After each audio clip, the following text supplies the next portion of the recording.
sejahtera untuk kita semua. Ya adik-adikku yang dikasihi oleh Tuhan Yesus Kristus, pada pagi hari ini yang pertama-tama kita harus lakukan yaitu kita harus mengucap syukur sama Tuhan Yesus. Karena apa? Karena atas berkat dan kasih sayang Tuhan, kita semua masih senantiasa diberikan nafas kehidupan, terlebih lagi kesehatan, sehingga kita dapat boleh kembali bertemu bersama dalam ibadah sekolah minggu secara live streaming. Meskipun kita tidak bisa bertatap muka, tetapi Lakolif yakin dan percaya tidak mengurangi rasa sukacita kita untuk tetap bersyukur sama Tuhan Yesus. Ya adik-adikku, kita akan memulai ibadah kita pada pagi hari ini. Untuk itu, mari kita siapkan hati kita serta pikiran kita untuk menghadap hadirat Tuhan. Kakak Olive mengajak adik-adik semua yang di rumah bangkit berdiri.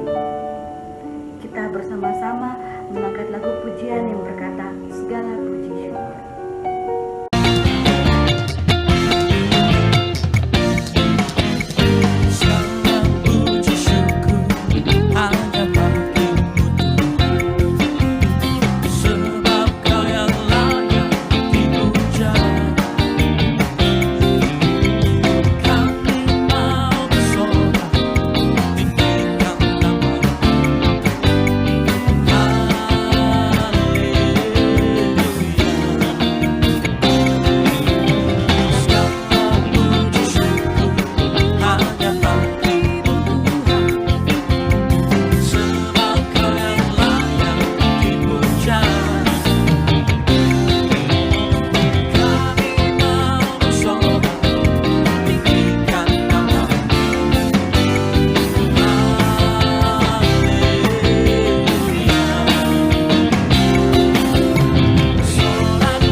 Adik-adik dipersilahkan untuk duduk kembali.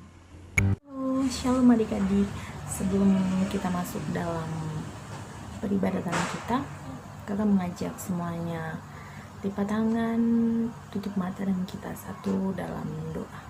Kita berdoa.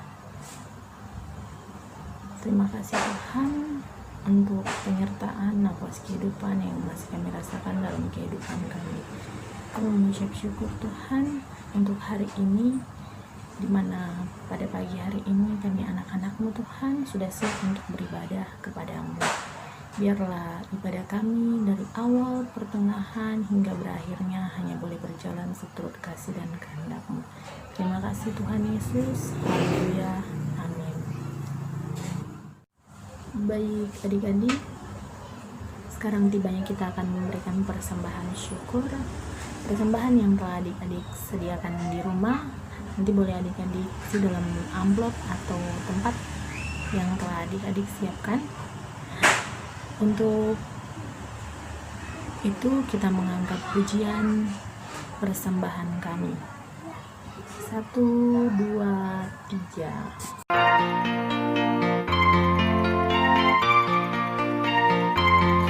Persembahan kami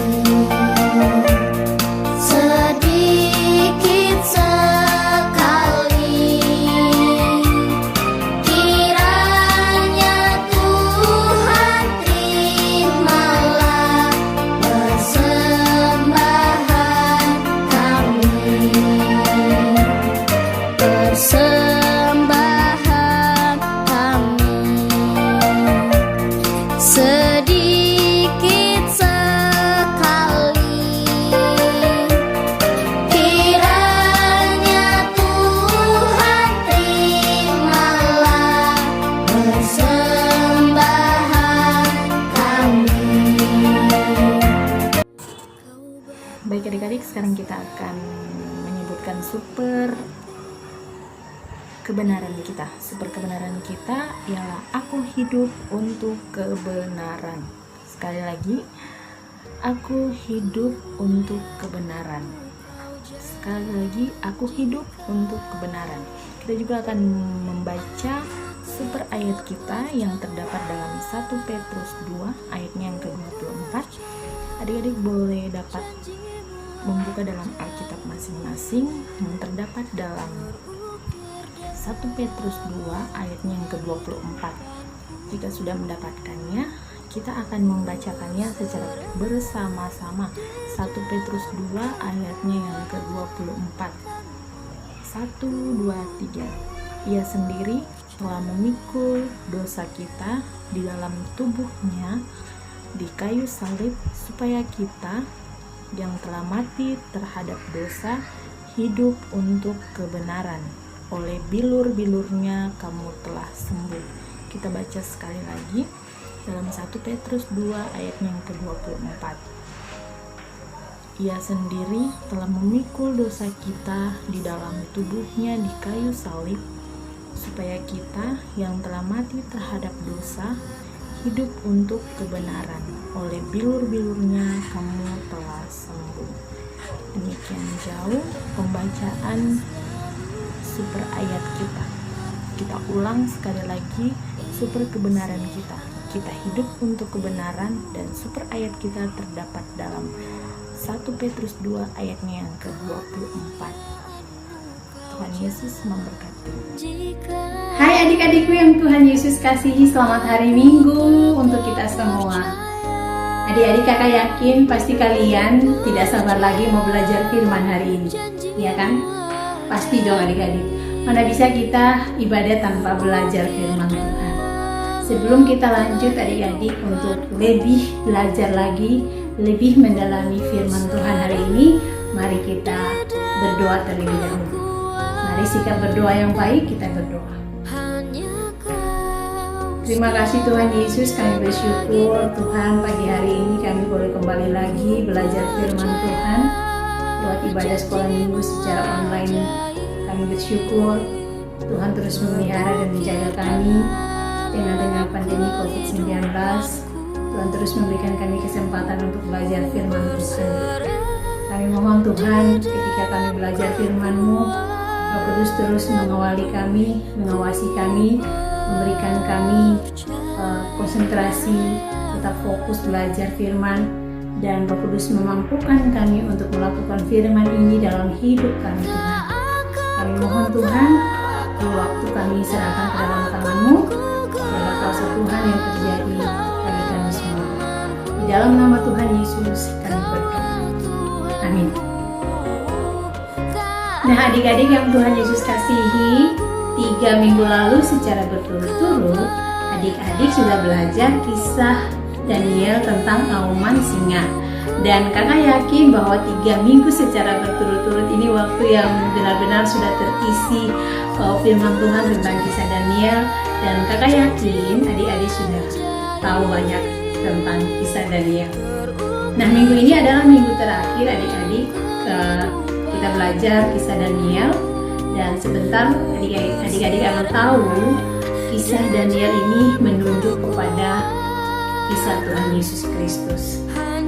Sebelum kita lanjut untuk pembelajaran tentang kisah Daniel ini, mari adik-adik kita sebutkan sekali lagi super kebenaran kita untuk minggu ini. Adik-adik siap? Mari kita sebutkan. Aku hidup untuk kebenaran. Sekali lagi, aku hidup untuk kebenaran.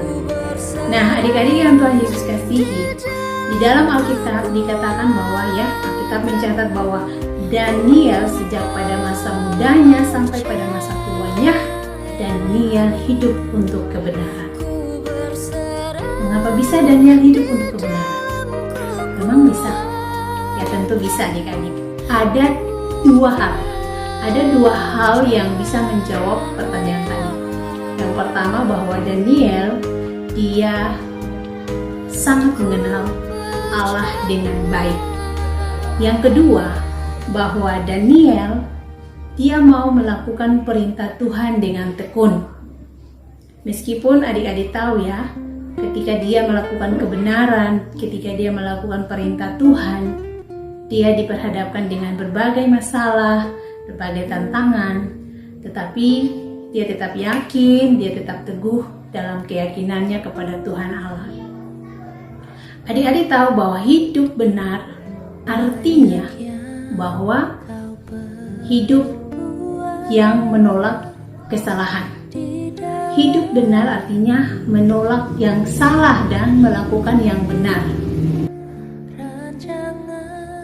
Nah, adik-adik, seperti super ayat kita untuk minggu ini yang terambil di dalam kitab pertama Petrus pasal 2 ayat 24. Adik-adik silakan buka Alkitab, kita baca bersama-sama super ayat kita untuk minggu ini. Ia sendiri telah memikul dosa kita di dalam tubuhnya di kayu salib, supaya kita yang telah mati terhadap dosa hidup untuk kebenaran.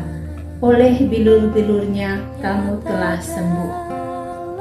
Nah, adik-adik, itu adalah super ayat kita untuk minggu ini. Adik-adik, pernahkah kalian melihat orang mati? Pastinya ya, pernah. Apakah orang mati bisa meminta sesuatu? Mungkin bisa meminta makanan atau minuman begitu? Tidak ya, pastinya tidak. Nah, firman Tuhan ini yang baru saja tadi kita baca dalam super ayat kita untuk minggu ini menjelaskan kepada kita bahwa ketika kita percaya kepada Tuhan Yesus, kita tidak bisa berbuat dosa lagi. Ya, ketika kita percaya kepada Tuhan Yesus, kita tidak berbuat dosa lagi. Karena sesungguhnya keinginan untuk berbuat dosa telah dikalahkan oleh Tuhan Yesus. Sehingga kita hidup untuk kebenaran, artinya kita hidup untuk melakukan hal yang benar. Ya, artinya kita hidup untuk melakukan hal yang benar. Beberapa hal dalam hidup, beberapa hal dalam kehidupan Daniel ini mirip dengan kehidupan Tuhan Yesus. Kesamaan-kesamaan ini dengan jelas mengatakan bahwa kisah Daniel ini sama dengan Tuhan Yesus, menunjukkan kesamaan-kesamaan dengan Tuhan Yesus seperti petunjuk. Nah, ada 3 petunjuk adik-adik. Ada 3 petunjuk yang menunjukkan kisah Daniel kepada Tuhan Yesus. Yang pertama adik-adik, bahwa Daniel hidup dalam kebenaran. Ketika dia dibuang ke Babilonia, adik-adik, dia di sana ada maksud Tuhan. Ya, ketika dia dibuang ke Babilonia, menjadi jalan untuk memperkenalkan Tuhan kepada raja-raja yang belum mengenal Tuhan atau bangsa-bangsa yang tidak percaya kepada Tuhan, ya, yang masih di bawah kekuasaan Babel, menunjukkan pada Yesus yang adalah jalan kebenaran, ya, menunjukkan kepada Yesus yang adalah jalan kebenaran bagi setiap orang. Mari adik-adik kita buka Alkitab kita lihat kisah, ya, kitab Daniel. Kita lihat kitab Daniel. Daniel pasal, ya, adik-adik buka kitab Daniel pasal 6 ayat 25 sampai ayat 26. Ayat 25 sampai 26. Oke, Daniel pasal 6. Daniel pasal 6 ayat 25 sampai ayat 26. Kakak akan baca untuk kita semua. Kemudian Raja Darius mengirim surat kepada orang-orang dari segala bangsa, suku bangsa, dan bahasa yang mendiami seluruh bumi, bunyinya. Bertambah-tambahlah kiranya kesejahteraanmu, bersama ini kuberikan perintah bahwa di seluruh kerajaan yang kukuasai orang harus takut dan gentar kepada Allahnya Daniel, sebab dialah Allah yang hidup, yang kekal untuk selama-lamanya. Pemerintahannya tidak akan binasa dan kekuasaannya tidak akan berakhir. Nah, jadi adik-adik, ini ayat yang menegaskan bahwa kisah hidup Daniel ini, ya, dia hidup dalam kebenaran meskipun dia dibuang ke Babilonia, di mana bangsa-bangsa itu masih di bawah kekuasaan Babel, ya, masih di bawah kekuasaan Babel. Nah, ini menunjukkan bahwa Yesus adalah jalan kebenaran dan hidup bagi setiap orang percaya.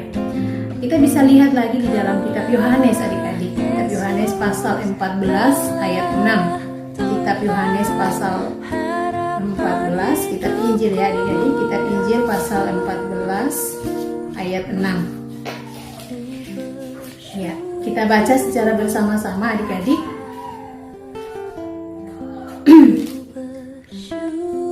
Kata Yesus kepadanya, "Akulah jalan dan kebenaran dan hidup. Tidak ada seorang pun yang datang kepada Bapa kalau tidak melalui aku." Jadi adik-adik, kita harus percaya dulu kepada Tuhan, ya. Kita harus mengakui Yesus adalah Tuhan kita, baru kita bisa datang kepada Bapa kita di surga. Nah, yang kedua, petunjuk jalan yang kedua, yaitu Daniel berketetapan untuk tidak makan makanan raja atau santapan dari raja.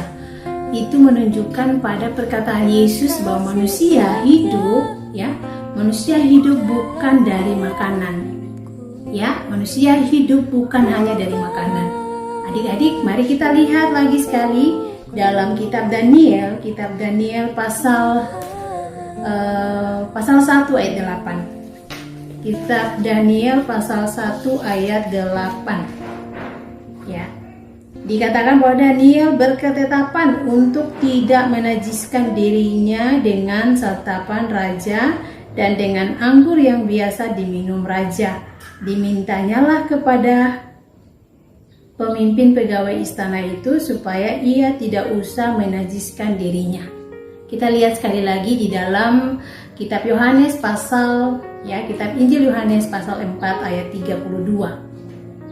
Kitab Injil Yohanes pasal 4 ayat 32.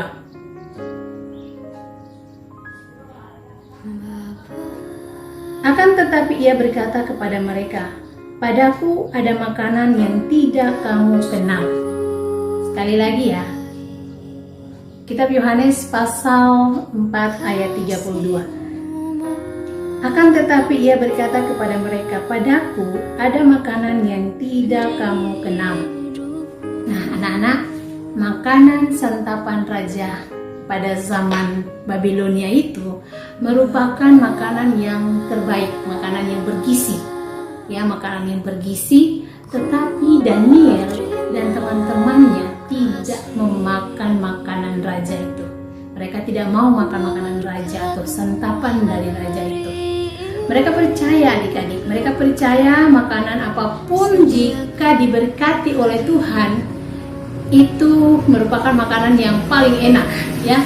Makanan yang paling enak itu yang membuat mereka bisa sehat dan cerdas. Tuhan Yesus mengatakan bahwa manusia hidup bukan dari roti saja, melainkan dari firman Tuhan, ya adik-adik. Tuhan Yesus bilang bahwa manusia hidup bukan hanya dari roti saja, tetapi dari firman Tuhan. Artinya adik-adik, kita hidup tidak bergantung, ya adik-adik, kita hidup tidak bergantung kepada segala sesuatu yang kita makan, melainkan bagaimana kita yakin akan kuasa Tuhan yang sanggup memberkati atau yang sanggup memberkati tindakan kebenaran kita. Jadi adik-adik, jelas ya bahwa Yesus mengatakan kita hidup bukan hanya bukan dari roti saja, tetapi dari mana kita melakukan kehendak Tuhan, ya. Mana kita melakukan kehendak Tuhan, kita bisa diberkati, ya. Ketika kita melakukan firman Tuhan, kita taat, kita melakukannya, kita diberkati. Nah, petunjuk jalan yang ketiga adik-adik, tekad Daniel untuk hidup dalam kebenaran dengan tetap berdoa 3 kali sehari, ya.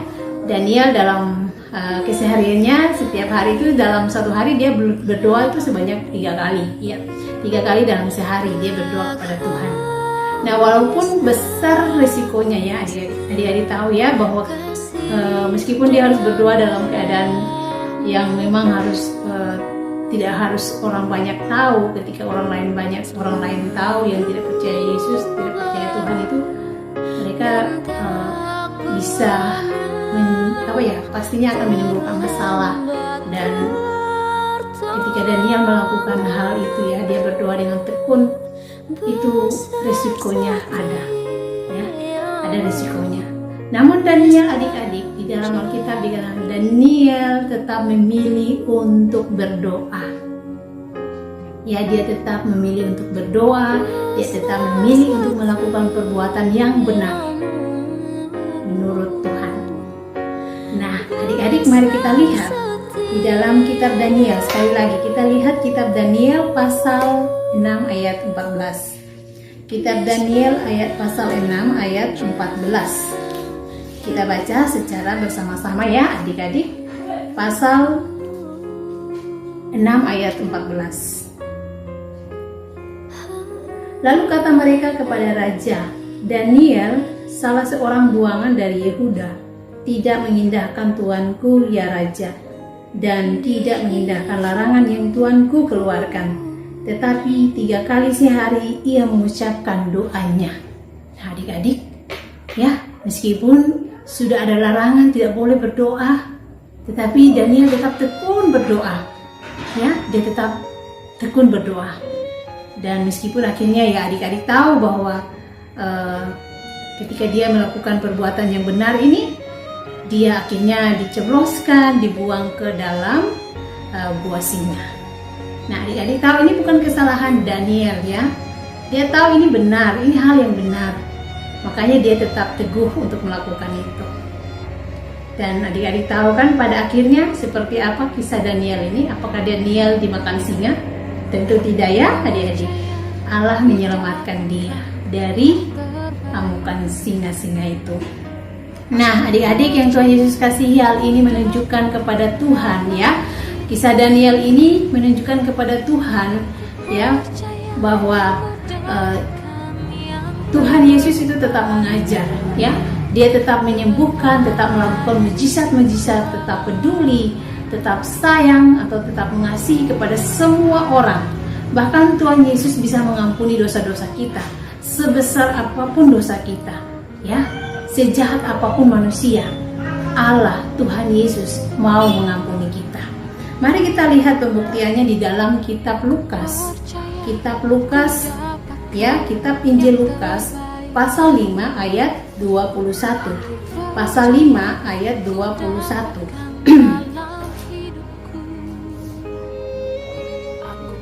Tetapi ahli-ahli Taurat dan orang-orang Farisi berpikir bahwa hatinya sekali lagi, tetapi ahli-ahli Taurat dan orang-orang Farisi berpikir dalam hatinya, siapakah orang yang menghujat Allah ini? Siapakah yang dapat mengampuni dosa selain daripada Allah sendiri? Ayat 22. Kita baca dari ayat 21 ya adik-adik sampai 24. Akan tetapi Yesus mengetahui pikiran mereka, lalu berkata kepada mereka, apakah yang kamu pikirkan dalam hatimu? Manakah lebih mudah, mengatakan dosamu sudah diampuni atau mengatakan bangunlah dan berjalanlah? Tetapi supaya kamu tahu bahwa di dunia ini anak manusia berkuasa mengampuni dosa. Berkatalah ia kepada orang lumpuh itu, kepadamu kukatakan, bangunlah, angkatlah tempat tidurmu dan pulanglah ke rumahmu. Nah, adik-adik yang Tuhan Yesus kasihi, kita sudah belajar kisah Daniel ya. Kita sudah belajar kisah Daniel yang menunjukkan kepada Tuhan Yesus, kepada Tuhan Yesus yang adalah sumber kebenaran. Ya, Tuhan Yesus adalah sumber kebenaran. Sebagai sumber kebenaran, Tuhan Yesus selalu berpikir dan bertindak dengan benar. Kita pun anak-anak juga seperti itu harusnya ya. Kita tahu bahwa Tuhan Yesus adalah Allah. Tuhan Yesus bisa melakukan banyak hal dengan sempurna. Dia juga Tuhan, dia juga bisa melakukan banyak hal untuk kita, dan kita tahu bahwa dia adalah teladan utama bagi kita untuk meniru, mencontohi sikap Tuhan Yesus. Nah, kita pun mengikuti teladan Tuhan Yesus yang seperti apa? Tentunya kita tunduk melakukan yang benar, taat kepada Allah, taat kepada Tuhan Yesus. Setiap hari, bukan cuma hari ini kita dengar firman Tuhan terus selesai, tapi bagaimana kita hidup di dalam kebenaran. Kita tahu yang benar, lakukan yang benar. Ya, adik-adik. Jangan sampai ya istilahnya adik-adik kalau dalam keseharian kita, dalam pergaulan kita sama teman ya, kita tahu bahwa berbohong itu hal yang salah. Kita mencuri itu adalah hal yang salah, tapi kita mau melakukan, mau mencuri, mau berbohong, mau membentak orang tua, mau malas-malasan, nah itu semuanya kita tahu adalah salah, tapi kita mau melakukannya. Berarti kita apa? Tentu kita memilih untuk menjadi anak Tuhan yang biasa-biasa saja, anak Tuhan yang tidak berkualitas. Bagaimana adik-adik? Mari kita belajar untuk meneladani sikap Tuhan Yesus.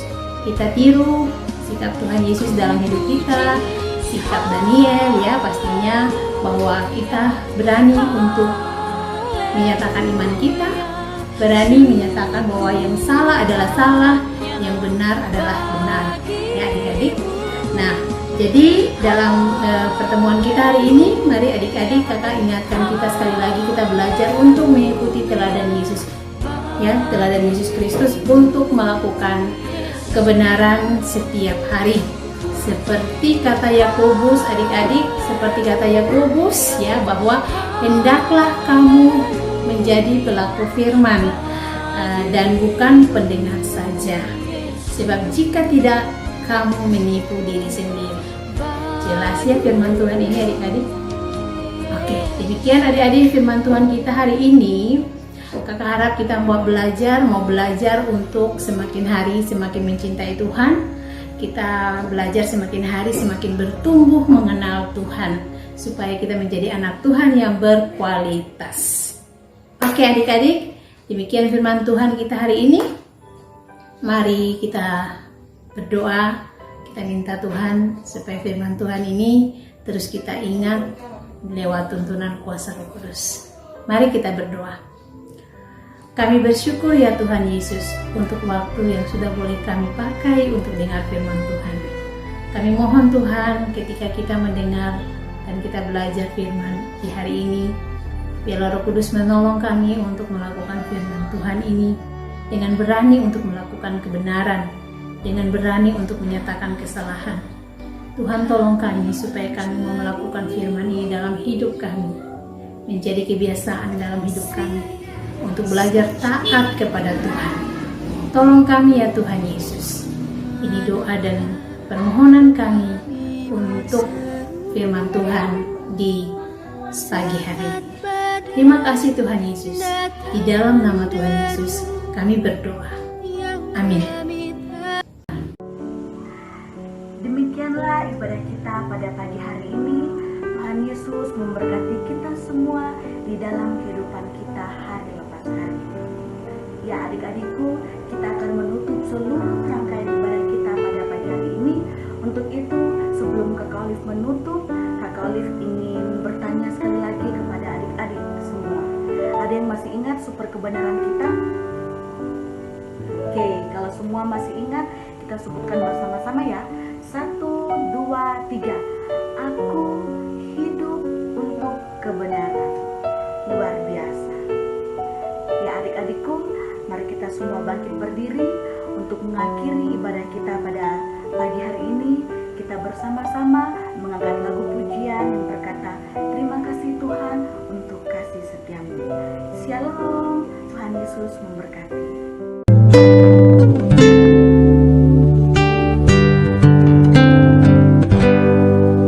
Terima kasih Tuhan untuk kasih setiamu yang ku alami dalam hidupku. Terima kasih Yesus untuk kebaikanmu sepanjang hidupku. Terima kasih Tuhan untuk kasih setiamu yang ku alami dalam hidupku. Terima kasih Yesus untuk kebaikanmu sepanjang hidupku. Terima kasih Yesusku buat anugerah yang kau beri, sebab hari ini Tuhan adakan syukur.